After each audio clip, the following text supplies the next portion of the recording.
This is 55.3. This one is going along with the worksheet that says, Andrea's software business, you do the math. So as we look at these things, what we're talking about now is what happens when we produce all of these programs. So if you read through the first page, you can see some of those things in there. But as I'm looking at the number of programs in this column, 0 through 10, what I'm really going to look at now are some of these costs and how those figure in. So the first thing is my total fixed costs. The thing you have to remember about total fixed costs is the fact that those total fixed costs are not going to change. So whether I'm producing 0 or whether I'm producing 10, this column is 60 units all the way down because fixed costs are fixed. These are things that I need to do regardless, like if I need to turn on the lights or run the water or the heat in my business, whatever that is, those costs are fixed. Maybe my salaried employees, something like that.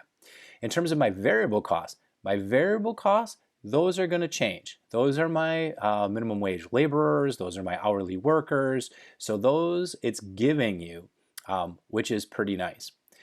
For total costs, my total costs are simply my fixed plus variable. So what I like to do on this top column here is I like to put that in here. So this is my fixed cost plus my variable cost. So now that I know my total costs are fixed costs plus variable costs, I just add those together. So even at 0 units, all my costs are fixed.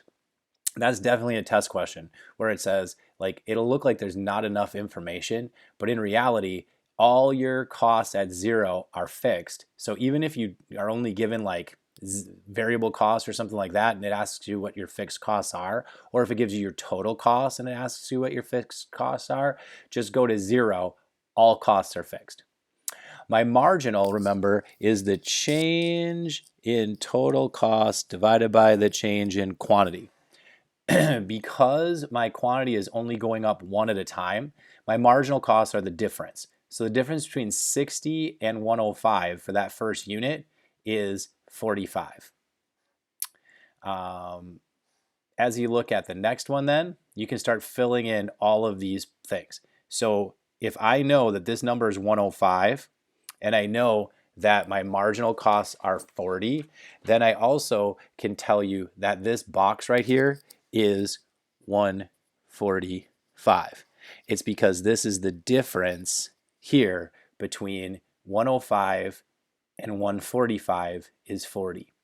Then I can do some subtraction and say that 85, or 145 minus 85 is 60. But I also knew that that was 60 because it's 60 all the way down. Last but not least, if I'm looking at price, so now these columns are like, you should be able to do all these columns up to where the pencil is. Those are all dealing with just the costs of the firm. So you should be able to do all that stuff totally on your own. Or not on your, I mean, obviously you're doing it on your own, but you should be able to do all that as one half of this like worksheet. The second half over here, this deals with price. So if she's charging $56 all the way through, right? Let me put this pen here instead. So if I put this pen down, we say, hey, those are costs are separate than our revenue. So in terms of my price, all of my prices for all these units are all going to be 56. So my price is 56 all the way down this column. My total revenue is simply price times quantity. So if I take one program and I multiply it by the $56 I'm getting, my total revenue is going to be $56. My marginal revenue is the change in total revenue divided by the change in the quantity. Well, in this case, again, my quantity is only changing by 1. So every time my total revenue goes up, it's going to be 56 all the way down. My marginal revenue and my price are going to be the same. And that's because every time I add one more, that's all I can get out of that particular one that I'm adding in. And then lastly, profit or loss.